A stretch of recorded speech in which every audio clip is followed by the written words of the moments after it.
Alhamdulillahirabbil alamin wa bihi nasta'in ala umuri dunya waddin.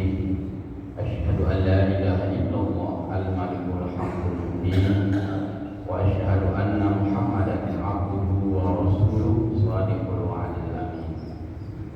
Allah muqimi shalah jamaah salat subuh Masjid Jami yang mulia.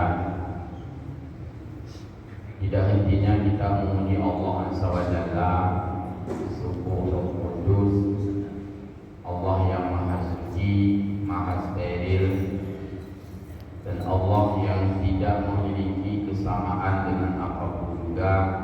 Lam yalid, Allah tidak melahirkan, walam yulad, tidak dilahirkan. Karena itu Allah tidak berstatus sebagai ayah, juga tidak berstatus sebagai anak. Walam yakul lahu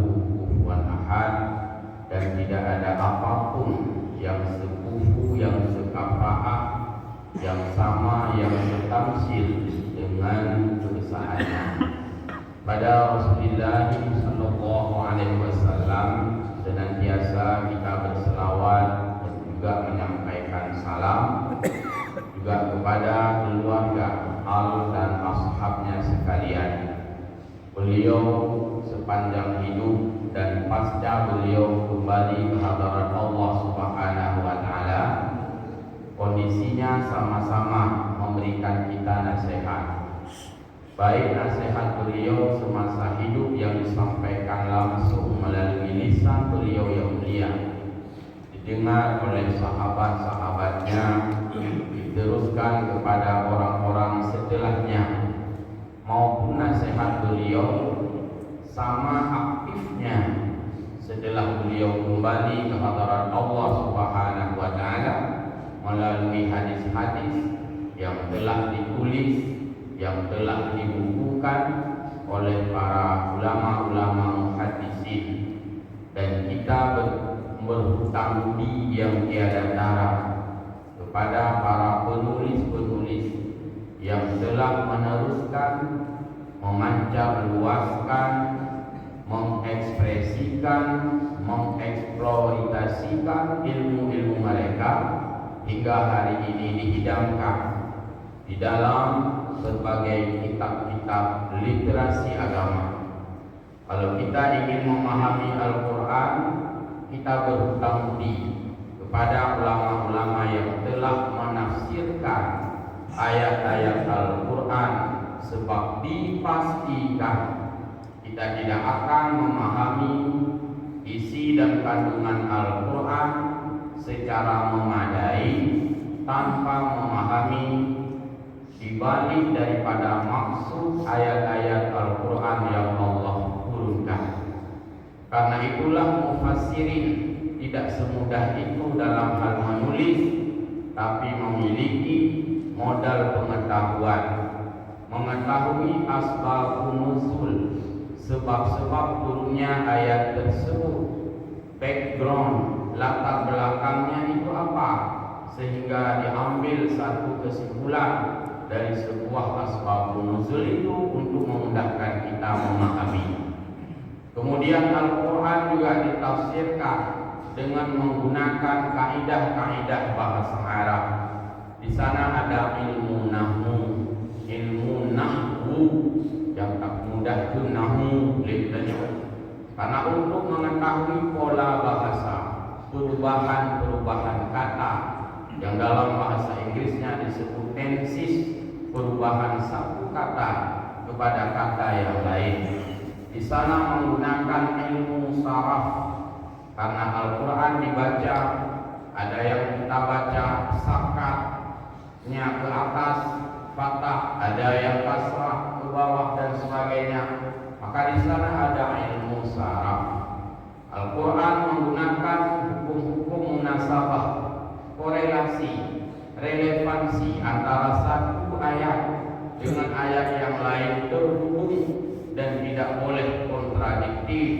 tidak boleh berlawanan, anjir muka makna mesti selaras.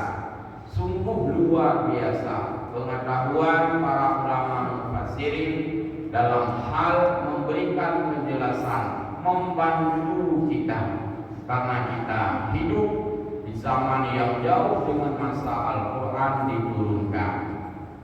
Kemudian para muhadits biasa kepada kita, padahal kita tidak hidup bersama dengan Nabi pada masanya. Kita tidak hidup satu letting dengan Nabi, tapi kita sempat mendengar hadis Nabi, sempat mendengar hadis auliyahnya, sempat mengetahui hadis fi'liyahnya. Padahal sahabat nanti yang dikumpul oleh Nabi, tapi yang menghidangkan informasi itu kepada kita adalah ulama-ulama muhaddisin. Sehingga Imam Bukhari mengumpulkan hadis-hadis dalam kitabnya Sahih Bukhari hingga kita buka baca. Imam Muslim demikian dalam Sahih Muslim, dan imam-imam yang lain dalam kutubus kitab-kitab hadis yang 6 lainnya. Kita tidak pernah mendengar satu pun ucapan Nabi, tapi hari ini kita tahu Nabi pernah mengucapkan begini, Nabi pernah melakukan begini. Itu adalah jasa para ulama. Walaupun ada orang yang suka dan doyan menghafal-hafal langsung dari Quran, langsung dari hadis, dia lupa bahwa yang menjelaskan Al-Quran itu adalah para mufassirin. Yang menjelaskan hadis-hadis itu adalah para muhaddisin. Jadi yang langsung itu tidak ada. Allah jamaah salat subuh yang berbahagia. Dalam hal kita beribadah, agama mengaturkan ada hal-hal dan mekanisme yang harus kita penuhi sehingga ibadah kita dihukum sah. Ibadah kita dihukum batal itu adalah berkaitan dengan terpenuhinya atau tidak terpenuhinya suatu kaifiat, tata cara, prosedural yang sudah diatur di dalam agama. Sehingga dalam kajian-kajian keagamaan kita dituntut untuk memiliki standarisasi pengetahuan dan standarisasi ibadah. Ada standar. Kita cerita standar bukan hanya pada barang-barang atau pada benda-benda. Istilah kita SNI, ya, Standar Nasional Indonesia. Yang tak pakai helm SNI baru dianggap standar, boleh dipakai. Jadi ada spare part, peralatan yang ada pada kendaraan atau pada barang-barang alat-alat itu ada SNI-nya, dianggap standar. Jangan di bawah standar. Tak pakai helm dilipat, mana kira-kira? Tapi helm yang standar, SNI ditulis di sana. Semua yang kita pakai itu ada standarnya. Jangan kita yang lain sudah memperhatikan standar, giliran ibadah karena standar. Standar sih, kita baca rukun-rukun yang wajib standar. Ada gerakan-gerakan yang standar. Kalaupun tidak mampu melakukan yang di atas standar, tapi jangan di bawah standar. Karena barang-barang yang kita gunakan saja kita merasa malu kalau dilihat orang di bawah standar. Kita coba aja kita yang legopan itu aja berdua kena berdua jatuh, ada standarnya. Orang-orang membawa barang-barang kepada orang lain juga melihat standar. Betapa yang sifatnya itu di bawah standar, kita malu dilihat orang. Ada standar. Kita bertamu ke rumah orang, bawa barang-barang, apakah oleh-oleh, bawa jeruk misalnya, beli jeruk yang standar. Baik yang di bawah standar, malai. Makan aja warung beli jeruk sekilo. Apakah warung makan? Ini bukti jeruk yang aman, yang berkualitas. Kenapa? Nak memang kok yang bermalai. Nah, kita merasa malu menyajikan sebuah pemberian atau hadiah di bawah standar. Bagaimana halnya dengan ibadah? Harus perhatikan memperhatikan standar. Maka berdiri kita berdiri standar, kita rukuk standar, i'tidal kita i'tidal standar, bacaan dalam salat kita standar, waktu yang kita gunakan untuk salat pun standar. Jadi standarisasi ini adalah ukuran bagaimana seseorang melakukan perintah ibadah itu dengan setidak-tidaknya memenuhi nilai minimum standar. Dengan excellent, istimewa, itu sudah sangat baik sekali. Seseorang di dalam salatnya memenuhi rukun-rukun salat, lalu terpenuhi syarat-syarat salat, sehingga salatnya itu dianggap sah karena terpenuhi rukun dan terpenuhi syarat. Itu adalah standar minimum. Ana baca ayat, ana baca subhana rabbiyal a'la, ana baca tambahan-tambahan yang lain-lain, apakah sunat abad, sunat hayat, yang untuk standar minimum sudah terpenuhi. Tapi bukankah kita ingin melampaui daripada standar? Sebenarnya dalam harta-harta kita banyak yang ingin di atas standar, berlomba-lomba pada hal yang sifatnya itu dunia semata. Tapi bergeraklah hati kita untuk mendapatkan yang di atas standar dalam kaitannya dengan ukhrawi. Maka salat kita tidak hanya memperhatikan standar, tapi kalau boleh kita memperhatikan yang di atas standar, yang berkualitas, yang bermutu, sehingga ibadah kita merasa sesuatu itu sangat bernilai. Ketika kita di dalam salat sudah memenuhi rukun-rukun, kita tambah dengan sunat-sunat, itu sudah di atas standar dan itu sudah sangat bagus. Setelah salat kita tidak pulang dulu. Anak boleh raputan di laut, ayo di laut tidak geroi. Anak boleh raputan, tapi kita mungkin duduk berzikir sejenak, beristighfar, bertahlil dan sebagainya. Kita lakukan kebaikan-kebaikan. Fastabiqul khairat, berlomba-lomba pada kebaikan. Baik kebaikan itu sudah diatur atau kebaikan tidak diatur karena sifatnya umum. Mungkin kita memperbanyak zikir, memperbanyak tilawah, atau mengisi dengan kegiatan-kegiatan kajian seperti ini. Ini semuanya upaya untuk memperoleh excellence, bukan hanya standar saja. Walaupun kadang-kadang Nabi memerintahkan kita standar, tapi Nabi tidak melarang kita melakukan di atas standar. Le sembahyang oleh Nabi istighfar hego, gayukun subhanallah hego, yang kita kali 5, hego kali 5 tambah dong. Karena Nabi menyuruh yang standar, bukan bermakna melarang di atas standar. Karena itu standarnya supaya tidak ada orang yang merasa mungkin merepotkan, tidak masyakkah dalam agama. Padahal ibu perintah, berilah sebahagian hartamu, berikanlah apa yang kamu dapatkan, itu disuruh berikan, itu standar minimum. Penghasilan kita, Allah Subhanahu wa Ta'ala memerintahkan untuk diberikan. Kalau zakat tijarah itu 2,5%. Karena itu adalah standar minimum yang dianggap di dalam agama. Nan lebih hankaran 2,5% lebih zakat, han yu katanya, han abe katanya, dan han he katanya, karena disuruh berikan hanya 2,5%. Itu maksudnya standar minimum. Kena jauh boleh. Ada kena tahu babi. Buat tambah amak, buat amak kata. Agak pun kena tahu bab.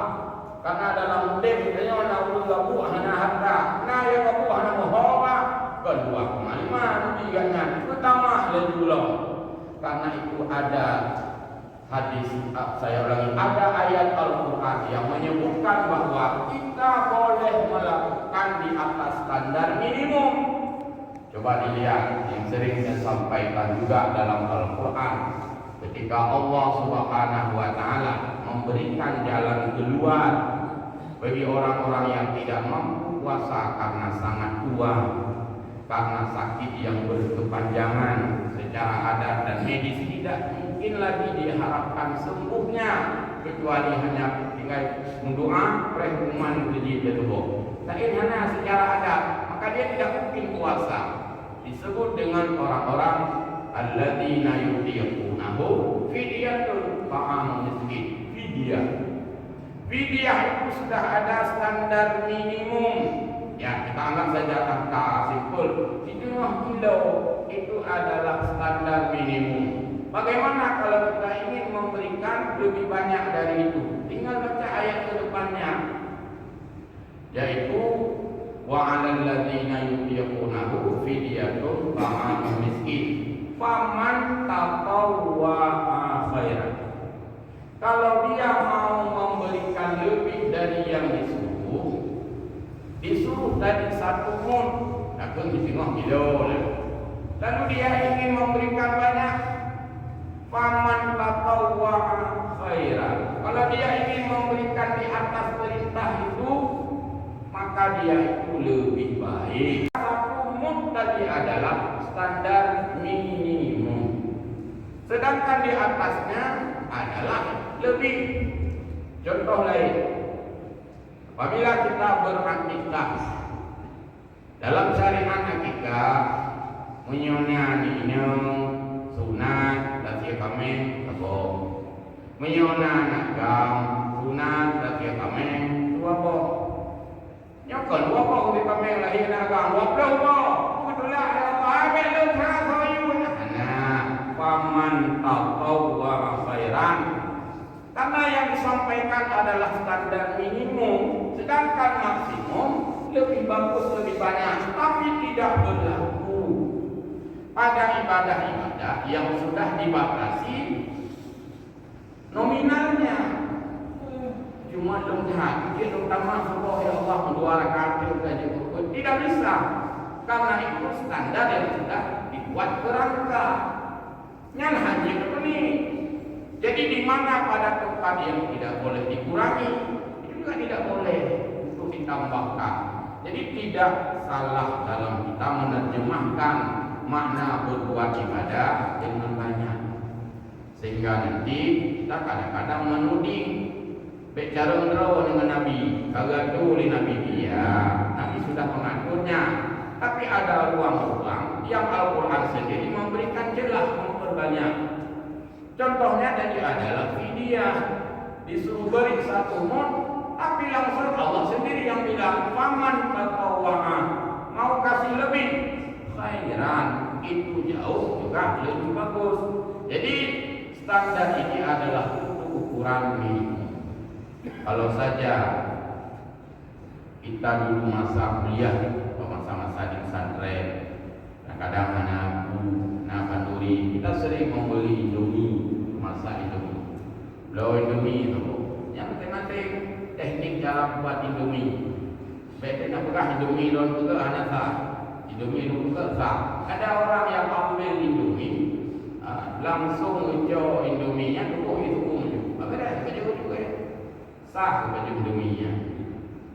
Ada orang yang membeli Indomie atau apapun namanya, jika kalau ujo itu boleh Indomie, ya belum bumbu ini. Ya belum boleh kan? Yang buku bawa-bawa kilo. Ya belum dulu lah itu nak kilo. Dulu nak kilo. Udah kahat anasah itu mironya. Tani aku yang mana ibu, mana dulu. Kalau kita baca di apa di kemasannya, hanya ditulis di sana sedukkan lalu panaskan. Tanya dalam tak, jauh Indomie, ibu iya tak ada baju. Cuma naur ada merata, yang Indomie tak boleh iya tak ada baju. Merata, ya aku loh, ya aku dia, ya aku bawa. Kalau tu bid'ah Indomie loh. Maka ditulis di sana hanya ditulis ibu bawa, punya aku bawa. Bid'ah Indomie loh ni. Di sana hanya ibu bawa mana, kan aku bawa mana kalau bid'ah Indomie loh, hanya ya aku bumbu ya tambah-tambah bumbu karena bumbu loh ini. Kira-kira lagi nyala pemahaman ya. Jadi kalau bicara tentang masalah itu menyalahi aturan awak kobre Indomie anak ya kopi yang hina, anak ya kopi yang hina yang naik telur teduhkan dengan air panas sekian derajat selesai. Kenapa dibuat demikian? Itu standar minimum. Jika Anda ingin lebih enak, maka tambahlah bawang-bawang.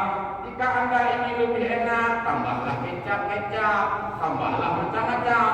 Tidak rusak Indomie itu. Beda kalau orang ada sahabat Indominya.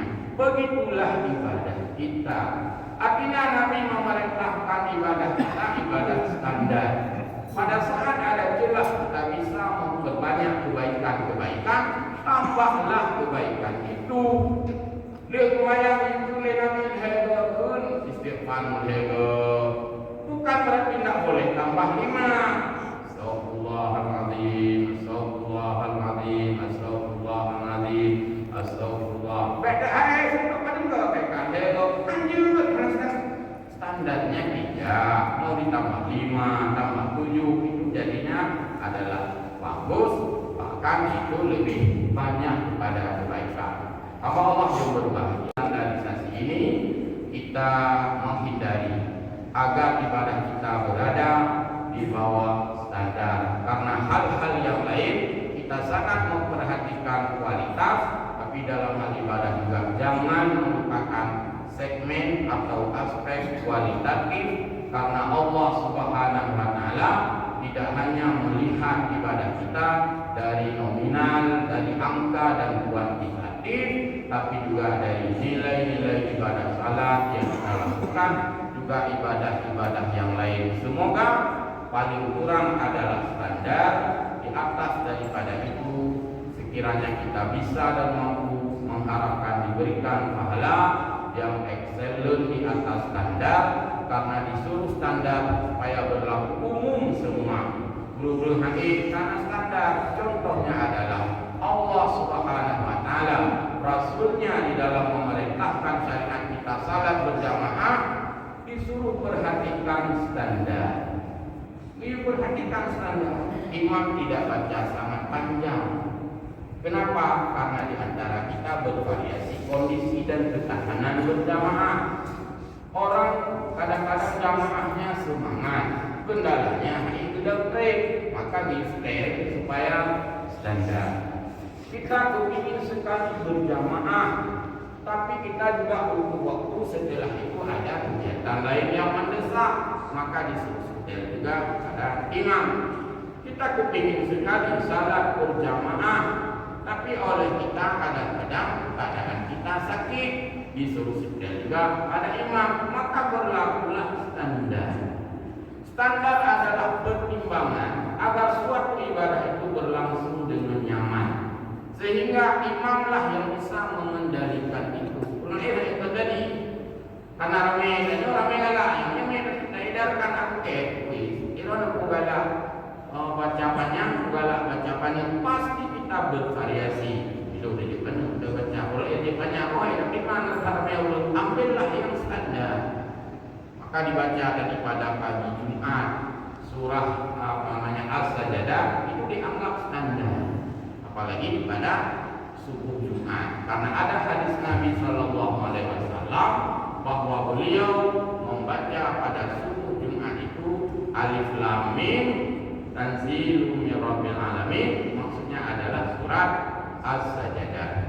Imam Syafi'i menyebutkan bahwa karena Nabi sering membaca As-Sajdah, maka sunat pada salat subuh dibaca surah As-Sajdah. Dalam As-Sajdah itu ada yang namanya ayat sajadah, yang disebutkan tadi, Yastaghfirun tadi itu sajadah. Maka sunat sujud sajadah. Sujud sajadah sunatnya sujud saja, tidak sunat angkat tangan sujud. Sajadah ya sujudnya sujud, karena memang lagi ini beda dengan pada saat tanya lalu. Jadi ada angkat tangan pada sajadah yang langsung menuju pada budak yang anak-anak langsung, karena dia hanya untuk kepentingan sujud sajadah. Nah, itulah standar-standar yang dibuat oleh Nabi Sallallahu Alaihi Wasallam.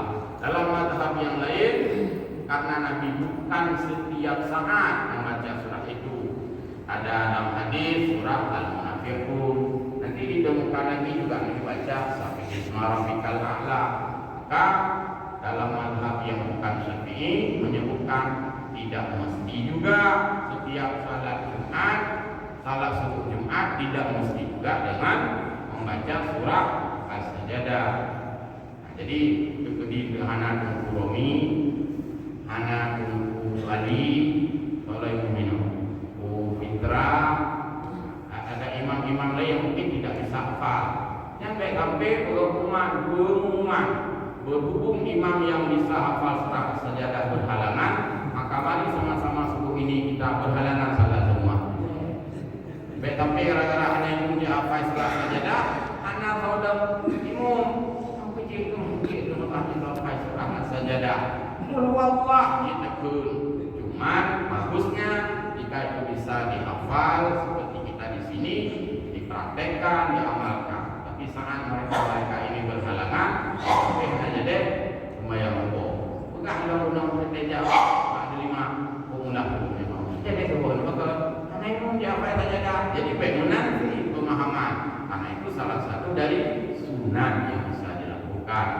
Posisi standar. Semuanya kita diatur dengan standarisasi. Kami moto yang melihat, itu kok, hal lo. Kami tajam hat, nanti dia kok pun ada yang mampu. Jadi pakai yang standar. Dan hadis menyebutkan khairul umuri awsatuha. Semua urusan itu bagus dilakukan dengan standar. Ceramah itu 2 menit ceramah. Akan itu apa nikah ceramah itu punya. Ada bahanku. Sepanjang hari dunia mana enggak kalau kodor mana ini ceramah itu jadi ini ceramah musmanda. Aduh musmanda. Waktu 5 menit. Waktu 5 menit. Bagi view. Assalamualaikum warahmatullahi wabarakatuh.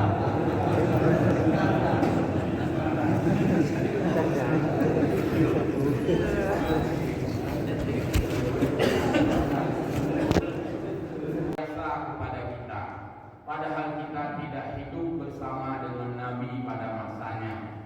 Kita tidak hidup satu letting dengan Nabi, tapi kita sempat mendengar hadis Nabi, sempat mendengar hadis auliyahnya, sempat mengetahui hadis fi'liyahnya. Padahal Rasulullah nanti yang mengumpul oleh Nabi, tapi yang menghidangkan informasi itu kepada kita adalah ulama-ulama muhaddisin. Sehingga Imam Bukhari mengumpulkan hadis-hadis dalam kitabnya Sahih Bukhari hingga kita buka baca.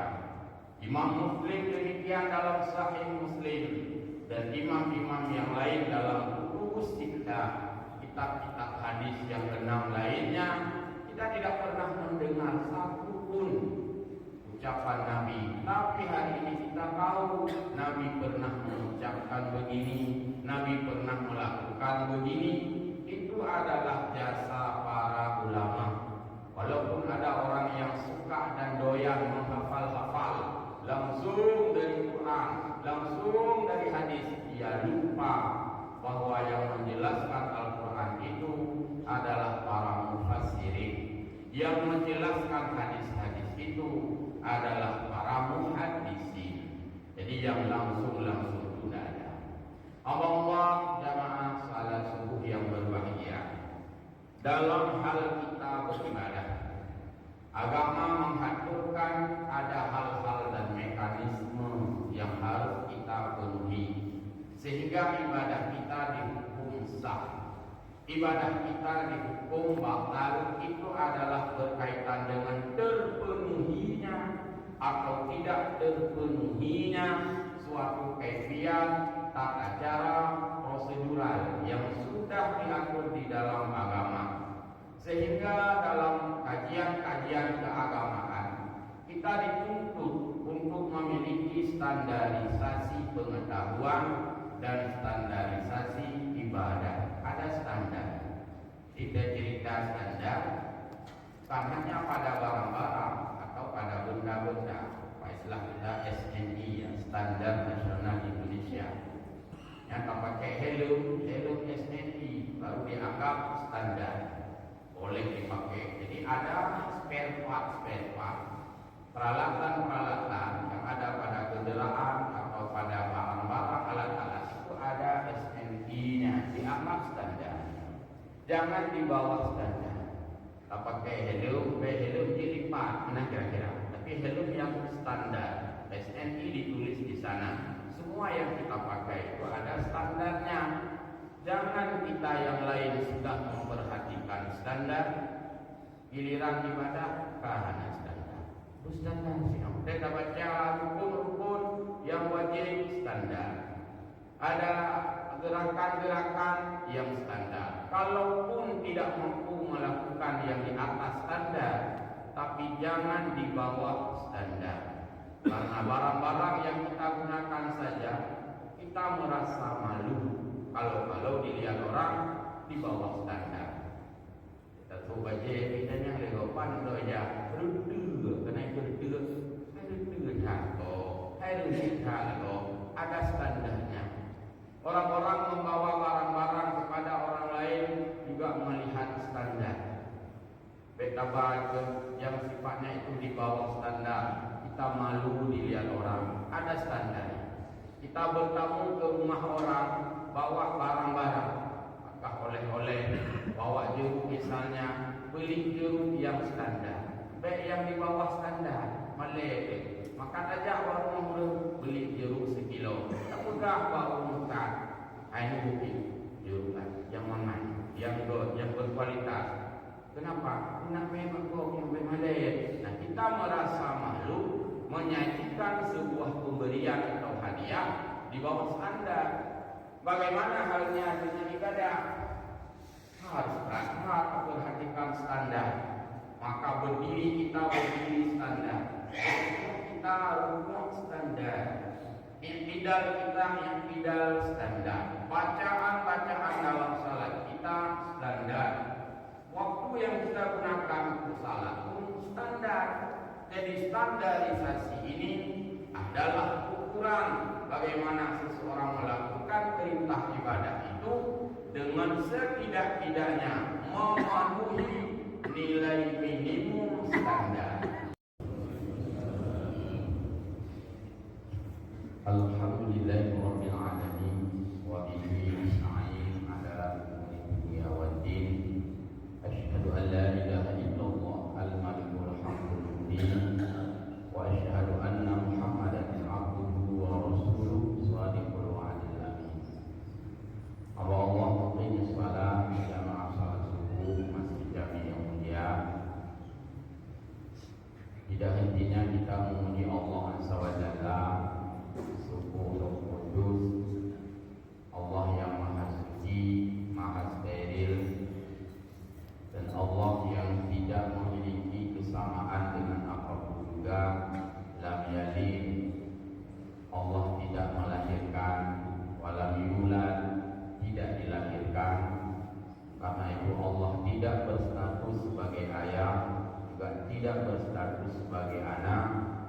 Walam yakul lahu kufuwan ahad, dan tidak ada apapun yang sekufu, yang sekafaah, yang sama, yang setamsil dengan kebesarannya. Pada Rasulullah sallallahu alaihi wasallam senantiasa kita berselawat dan juga menyampaikan salam juga kepada keluarga, al dan ashabnya sekalian. Beliau sepanjang hidup dan pasca beliau kembali ke hadirat Allah Subhanahu wa taala, kondisinya sama-sama memberikan kita nasihat. Baik nasihat beliau semasa hidup yang disampaikan langsung melalui lisan beliau yang mulia, didengar oleh sahabat-sahabatnya, diteruskan kepada orang-orang setelahnya, maupun nasihat beliau sama aktifnya setelah beliau kembali ke hadirat Allah Subhanahu wa taala melalui hadis-hadis yang telah ditulis, yang telah dibukukan oleh para ulama-ulama muhaddisin, dan kita berhutang budi yang tiada tara kepada para penulis-penulis yang telah meneruskan, memancar luaskan, mengekspresikan, mengeksploitasikan ilmu-ilmu mereka hingga hari ini dihidangkan di dalam berbagai kitab-kitab literasi agama. Kalau kita ingin memahami Al-Quran, kita berhutang budi kepada ulama-ulama yang telah menafsirkan ayat-ayat Al-Quran, sebab dipastikan kita tidak akan memahami isi dan kandungan Al-Quran secara memadai tanpa memahami dibalik daripada maksud ayat-ayat Al-Quran yang Allah turunkan. Karena itulah mufassirin tidak semudah itu dalam hal menulis, tapi memiliki modal pengetahuan, mengetahui asbabun nuzul, sebab-sebab turunnya ayat tersebut, background, latar belakangnya itu apa, sehingga diambil satu kesimpulan dari sebuah asbabun nuzul itu untuk memudahkan kita memahami. Kemudian Al-Quran juga ditafsirkan dengan menggunakan kaidah-kaidah bahasa Arab. Di sana ada ilmu nahwu yang tak mudah itu nahwu literatur. Karena untuk mengetahui pola bahasa, perubahan-perubahan kata yang dalam bahasa Inggrisnya disebut tenses, perubahan satu kata kepada kata yang lain.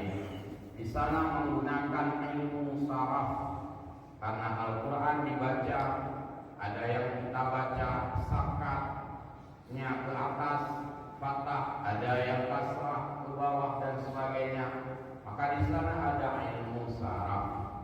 Al-Quran menggunakan hukum-hukum munasabah, korelasi, relevansi antara satu ayat dengan ayat yang lain terhubung dan tidak boleh kontradiktif, tidak boleh berlawanan, anjir muka makna mesti selaras.